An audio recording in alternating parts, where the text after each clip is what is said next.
I didn't come back for love. I came back so they can't lie anymore. I was 11 when my mother, Elaine Whitmore, leaned across the front seat of our station wagon and said, "Just for the summer, honey. 3 months tops." My father, Dennis, didn't say anything. He kept his eyes on the gravel road that curved like a scar into the Ohio hills. His jaw was tight, his hands too steady on the wheel.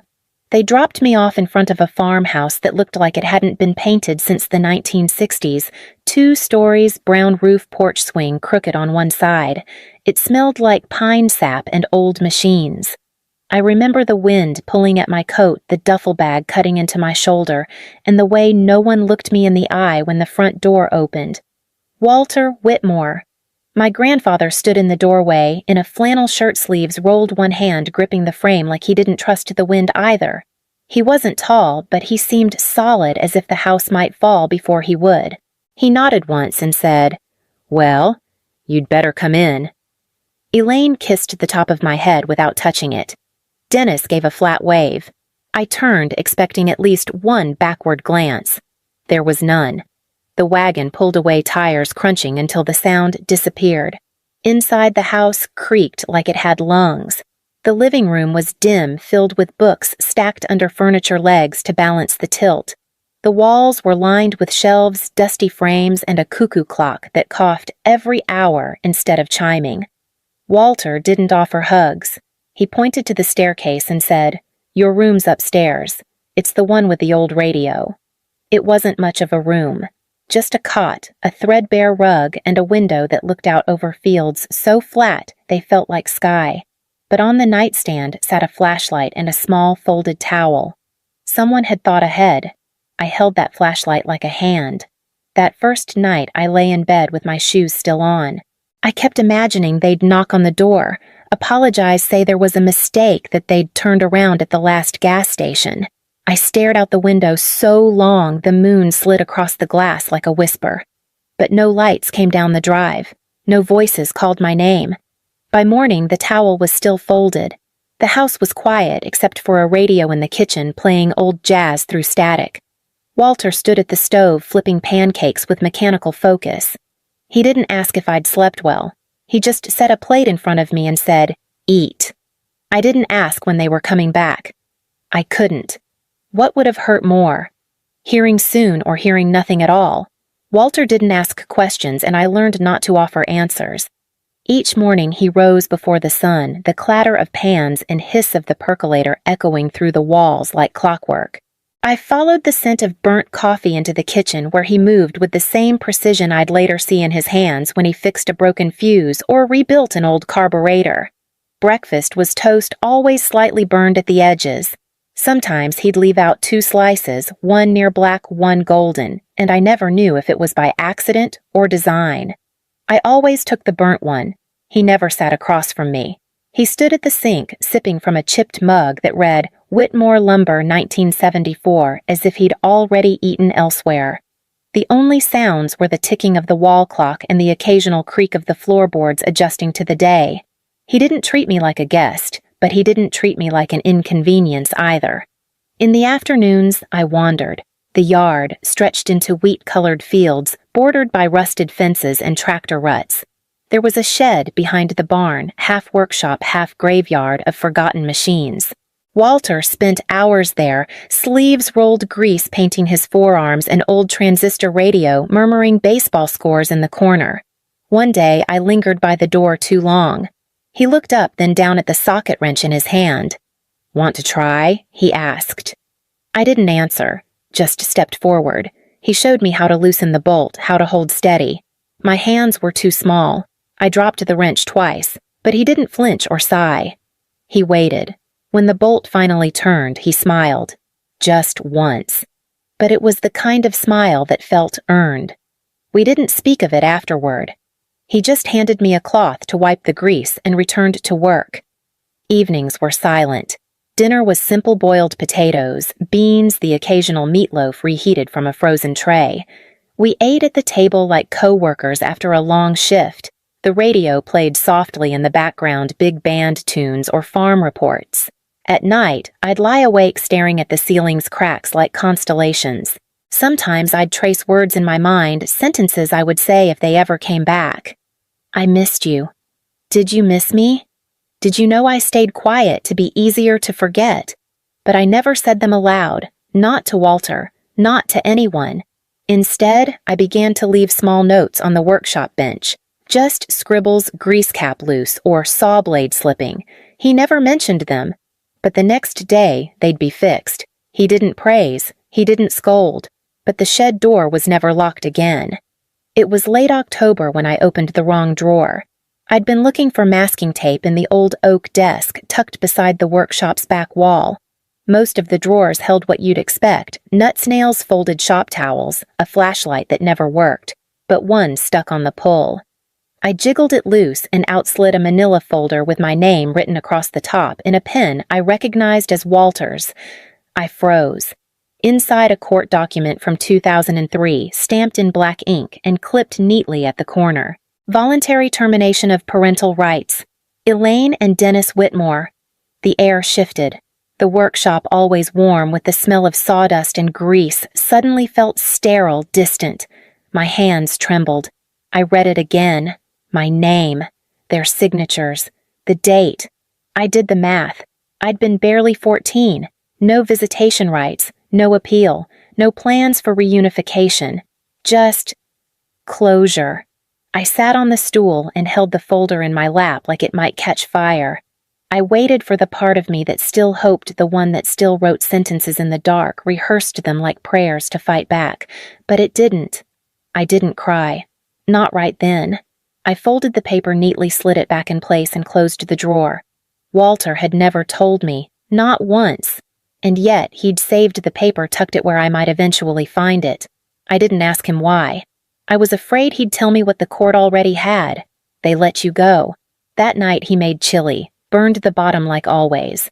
I stirred mine in slow circles, watching the flecks of pepper float. He didn't notice my silence, or maybe he did, and just knew better than to touch it. After dinner, he pulled a small wooden box from the hall closet. "Found this when I cleaned the barn," he said. Inside was a rusted compass and a pocket knife with the initials H.W. etched into the side. "Yours, if you want it." I nodded, unsure what he was really giving me. The box stayed on my nightstand after that. I never used the knife, but I liked knowing it was there. The next morning, he didn't ask if I'd slept. I didn't ask if he knew I'd seen the file. We went about our routine, feeding the chickens, checking the fencing near the pasture. But something had shifted. He handed me a wrench mid-repair, and our fingers brushed. For a second, I thought he might say something. Instead, he cleared his throat and said, "You'll need your own set soon." That was his way. No apologies, no promises. Just space to stay and tools to build with.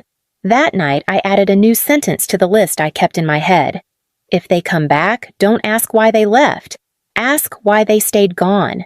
I didn't think of it as engineering at first. I just wanted to fix things that didn't work the way they should. A rusty hinge, a broken latch, the busted heater in the barn that coughed more than it warmed. Walter noticed. He didn't say it, but he started leaving things, half-repaired wire spools, out-of-place diagrams, half-drawn screws just loose enough. I took the bait every time. When I was 16, I read a magazine article about a wheelchair that folded into a backpack. The idea stuck. Ours hadn't worked right since the war, Walter said. I wanted to build something he wouldn't have to fight with. I sketched late into the night, arms sore from welding practice and YouTube tutorials on an old laptop that wheezed like it had asthma. One weekend I told him I needed aluminum tubing, thin but strong. I'd already checked the prices online. He didn't say anything. Just disappeared into town and came back empty-handed except for an envelope with a receipt and $4.72 in change. I didn't ask what he sold, but the next time I went out to the shed, the old Ford was gone from the back lot. The one with the cracked windshield and the faded bumper sticker that said, "Railroaders don't quit." He said it needed too many repairs. I never believed him. The prototype took 8 months. It was clunky ugly, but it folded, and it rolled. I submitted it to the Ohio Young Inventors Fair with a 3-page essay and a grainy demo video Walter recorded holding the camera like it might bite him. I won 3rd place. The judge called it practical but uninspired. But that didn't matter. What mattered was the letter that arrived 2 weeks later, an offer to join a state-sponsored STEM cohort with a partial scholarship to a public university if I could keep my grades up. Walter didn't say congratulations. He just handed me a box of assorted screws and said, "You'll need these." At graduation, the gym was packed. Families brought balloons, flowers, noise. My friends took photos in dresses and ties. I wore jeans and the only blouse that didn't have grease on the cuffs. Walter sat in the back row, clean-shaven for the first time in a year. He didn't wave. But when I crossed the stage, I heard one pair of hands clap longer than the rest. Afterward, I found him leaning against the truck he'd borrowed from the neighbor. He handed me a sandwich wrapped in wax paper and said, "Figured you'd be hungry." We drove home with the windows down. The sky was clear, the air soft. He didn't say he was proud. He didn't need to. On my 25th birthday, Walter made pancakes from scratch. The kitchen smelled like browned butter and burnt edges. A record played in the background, Benny Goodman's Soft and Crackling. He set a wrapped box on the table beside my coffee mug. No ribbon, just wax paper folded neat. Inside was a brass pocket watch. Heavy. Cold. The back was engraved with 2 words, "Grace Forward." I traced them with my thumb. The cover opened with a click. The hands didn't tick. But the face was clean white and still. I didn't understand what made it special. But I didn't say that. I only asked yours. He nodded, and now it's yours. He didn't explain more, just pushed the rest of the pancakes onto my plate and told me to eat before they got stiff. I wore the watch around my neck that day, tucked under my shirt like it needed to be close to something warm. That night we watched the sunset from the back porch. He lit his pipe. I told him about a new project at work, some modular mobility device they wanted me to lead. He listened without interrupting. Then he said, "About time someone saw what you can build." It was the last thing he ever said to me. The next morning the kitchen was silent. No smell of coffee, no hum of radio. His boots were by the door laces still tied.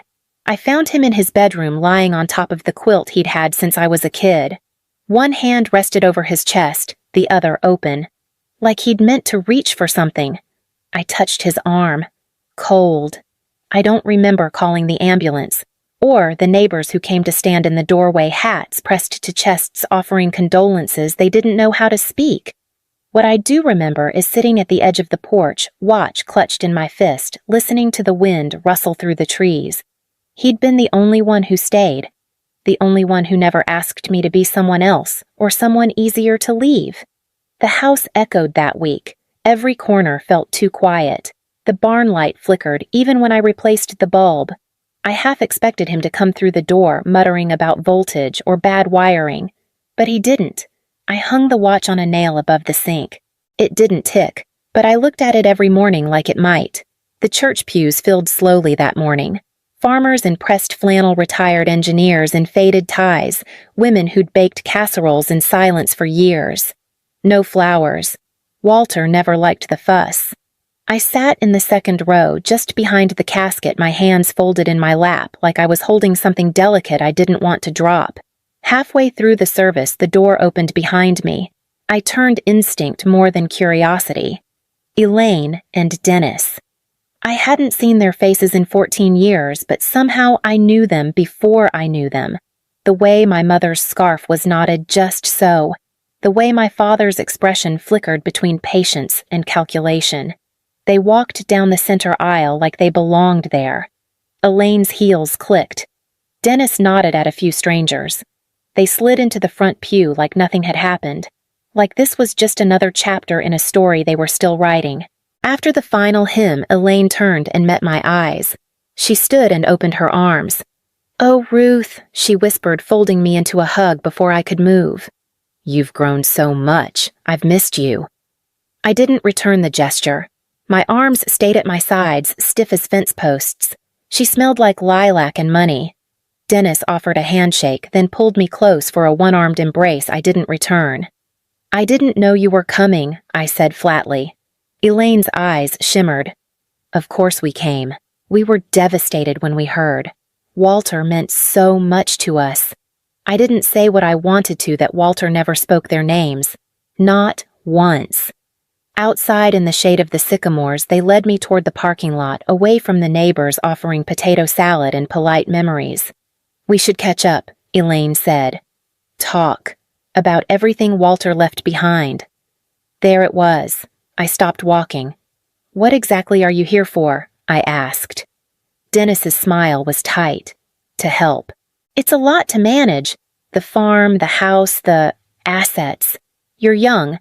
You shouldn't have to do this alone." Elaine placed a manicured hand on my arm. "We want to be a family again," she said softly. "It's what Walter would have wanted." I pulled away. "You signed me away," I said. "I wasn't a secret. I was a burden. You didn't lose me. You left me." Elaine's smile twitched. "That's not fair, Ruth." "No," I said. "It's not." Dennis stepped forward, voice calm. "Don't let bitterness get in the way of practicality. He left a lot behind. It affects all of us." I looked at them, well-dressed, rehearsed, already thinking in dollar signs. "He's not even in the ground yet," I said. "And you're already circling." They blinked. But I didn't wait for a response. I turned and walked back toward the church, toward the people who had shown up long before the money did. The lawyer's office smelled like old leather and fresh printer ink, walls lined with degrees. A window behind the desk looked out over the river, the water gray and low. Her name was Margaret Blake, late 60s, sharp blazer hair like steel wool pulled into a bun. She didn't smile much. I liked that. Elaine and Dennis were already seated when I arrived. Margaret didn't offer pleasantries, just motioned for me to sit. "This won't take long," she said, opening a folder. I glanced at my parents. Elaine folded her hands neatly in her lap. Dennis leaned back like this was routine. Margaret cleared her throat. "Walter C. Whitmore's estate has been legally transferred in full to Ruth A. Whitmore, his granddaughter and legal ward." She paused. The room tightened. Elaine broke the silence. "That can't be right. Walter never discussed any of this with us." Margaret didn't blink. He didn't need to. "You relinquished guardianship in 2009. I have the documents." She pulled out a signed form. Black ink, clear date. Dennis's mouth twitched. "We were advised to do that at the time for Ruth's stability." Margaret continued. "Walter's estate includes the farm, 4 parcels of surrounding land, 2 patents in ongoing use, and majority shares in Whitmore Solutions Incorporated. Total value just over $92 million. I gripped the chair arms. The number didn't register. I only heard one word, Walter. Elaine leaned forward, voice warm. "Darling, with that kind of responsibility, you'll need guidance. Support." "We can help." Margaret raised a hand. Mr. Whitmore anticipated this. She opened a small black case and pulled out a scanner. "May I see the watch?" I hesitated, then removed it from my neck and placed it on the desk. Margaret opened the back panel, revealing a tiny QR chip beneath the face. She scanned it. A green light blinked. "Verified," she said. Dennis frowned. "What the hell is this?" Margaret didn't answer him. She turned to me. "Your grandfather encrypted the will's activation to the watch biometrically coded to your pulse pattern. No one else can claim the estate. The documentation witness records and encryption logs are all in this folder. You are the sole heir, Ruth." Elaine stood, her voice cracked. "You can't be serious. She's a child." I looked at her. "I'm 25. "You don't know what you're doing," Dennis added. "This could ruin you. We'll contest it." Margaret met his stare. "You're welcome to try. But be advised the watch, the biometric lock, and your prior surrender of parental rights make this airtight. You will lose." Elaine's face paled. She turned to me, eyes wide. "Ruth, you don't want a war in court, do you? Just talk to us?" I stood the watch cool in my hand. "You've had 14 years to talk to me," I said. "You chose silence." Dennis glared. "You'll regret this." I walked out before Margaret could say another word. The hallway smelled like floor wax and something burnt. Outside, the river moved slow and sure. I held the watch tight, feeling the tick that wasn't there, just the echo of everything Walter had prepared long before I even knew I'd need it.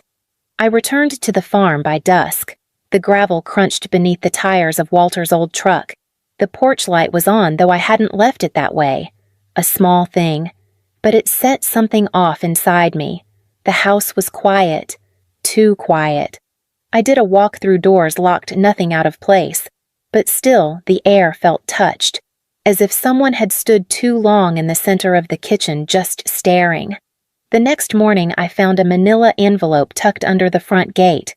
Inside, a formal notice, intent to challenge the will, filed by Dennis and Elaine Whitmore, natural parents of Ruth A. Whitmore, on grounds of undue influence and questionable mental competency of deceased party. Below it, a second envelope. No letter. Just printed screenshots of my grandfather's last medical visits, highlighted for blood pressure and cognitive decline. They were playing dirty. That same afternoon, they appeared. Again. A black SUV rolled up the dirt road like a hearse that didn't know when to stop coming. Elaine stepped out first, sunglasses hiding her eyes. Dennis followed, phone already in hand. I stood at the edge of the porch, arms crossed. I told you not to come back. Elaine smiled like it hurt. We want to resolve this peacefully. Dennis didn't smile.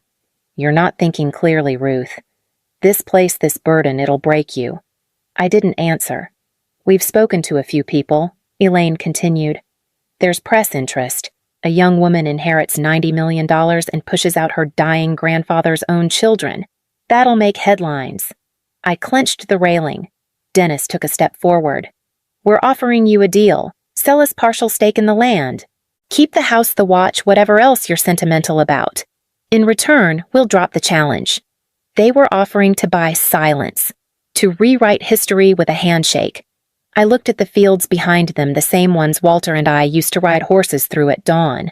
I could almost hear the rusted bell he rang when it was time for supper. You think this place will ruin me? I said, stepping down from the porch. It raised me. You left. It stayed. Elaine's jaw tightened. You don't have to do this, Ruth. You don't have to be alone. I stared at her for a long moment. I was alone, I said. When I waited by the window every birthday, when I brought Walter cocoa during his chemo and watched him fall asleep mid-sentence. Where were you then? Dennis's voice dropped low. You'll regret shutting us out. I opened the gate. Then, sue me, and I shut it behind them. A week after they left, I found the tin box. It was buried beneath the floorboards of Walter's study, where the rug had always sat uneven. I'd moved the desk to clean and saw the small iron hook. Just a sliver, but enough. Inside, his journals. And on top of them, a letter in his script firm, slanted, deliberate. Ruth, if you're reading this, I'm gone. But if I raised you right then, you're still standing head high. That's all I ever wanted. This land is yours. But I never meant it just for crops or memory. I meant it for something more. I read the rest by the light of the shed lamp, the same bulb we replaced together after the frost that first year. His words spilled out across the pages, diagrams of robotics workshops, cost breakdowns for mobile classrooms, outreach plans to support kids raised like me, discarded, underestimated, hungry for a place to belong. He called it the Whitmore Circle, not a charity, a foundation, where kids like me could come build, fail, and build again, with dignity. I stayed in the shed till morning, surrounded by blueprints and grit. When the sun rose, I called Margaret Blake. She listened quietly, then said, "He told me you'd find it." By fall, I'd turned the old equipment barn into the first prototype lab, hired a retired engineer from Eugene, ordered parts in bulk. Margaret helped file the nonprofit paperwork. My days filled with voices again, not Walter's, but the nervous laughter of children assembling their first circuits, blowing fuses, cheering when the lights blinked on. The first girl to finish a project was named Claire, age 11, foster care since 5. She built a robotic arm that poured water into a cup. She asked if she could keep it. I said no. She cried. Then I gave her the soldering iron and said, "Build a better one." She did. Some evenings I still sit on the porch with the watch around my neck, listening for sounds I know won't come back: the weight of Walter's boots on the stairs, the scrape of his chair on the kitchen floor. But then I see Claire chasing another student through the field. I see the lights flicker in the lab. I feel the pulse of something more than grief. They called it an inheritance. But what he really left me was a reason. It was near Thanksgiving when they came again. I was sweeping leaves from the porch. The wind carried a bite, and the sky hung heavy with gray. I saw the same black SUV approach slower this time, tires crackling over gravel like it didn't want to arrive. Elaine stepped out alone. No sunglasses, no jewelry. Just a beige coat and eyes that seemed smaller than I remembered. I didn't move from the steps. "Hi," she said. Silence stretched. "I'm not here to fight," she added. "Just to see." She looked around, eyes scanning the lab, the sign that read the Whitmore Circle, and the group of kids racing toward the barn with wires in their arms. "I read about it in the papers," she said, voice barely above the wind. "I didn't know you'd actually do something with it." I didn't respond. She stepped forward but stopped at the porch gate, hands clenched tight. "You were always like him, even when you were little." That struck something, but I kept my voice even. "You didn't come to say that." Elaine shook her head. "No, I came to say, I'm sorry. For everything. We were scared, Ruth. And selfish, but mostly scared." A gust lifted the last of the leaves from the ground. She flinched as they swirled around her boots. "I'm not asking for forgiveness," she continued. "I know I don't deserve it. But you should know your father's sick. Pancreatic. It's not going to be long." I nodded once. No words came. She looked at me for a long moment. "You don't have to come. I wouldn't blame you." I watched as she turned back to the car, her steps slower, shoulders hunched like the wind had finally worn through her. The car pulled away without a sound. That night I sat alone in the shed, the soldering iron still warm in my hand. Outside, the wind howled, and inside the ring on my finger caught the light. Legacy. It didn't need to be loud or final, only true. There's a room above the barn, a narrow wooden loft Walter once used to store broken tools and spare wire. Now it holds a desk, a kettle, and a window that watches the entire valley. I come here sometimes after the children have gone home, when the wind slips in through the shutters and the field below breathes soft beneath the moonlight. Tonight I sat with my journal open, not to write, but to feel the weight of the silence between pages. The ring rested on my desk. I turned it slowly, tracing the word. Legacy. Walter built this with calloused hands and quiet patience, not for praise, not for revenge, but because he believed in building even when everything else breaks. The past never gave me closure. It didn't hand me apologies or neat endings, and I've stopped expecting them. But it gave me something else, a place to begin. Claire will take over the robotics program next year. She's training 2 others to mentor the incoming class. I see pieces of myself in them, nervous, stubborn, brilliant. Sometimes I wonder if they see me the way I once saw Walter, and if they do, I hope they never learn too quickly just how heavy it is to carry someone else's hope. But I'll carry it until it's time to pass the ring. When I locked the shed that evening, the air was colder, the sky quieter, but the lights in the lab still burned, faint, steady, enough.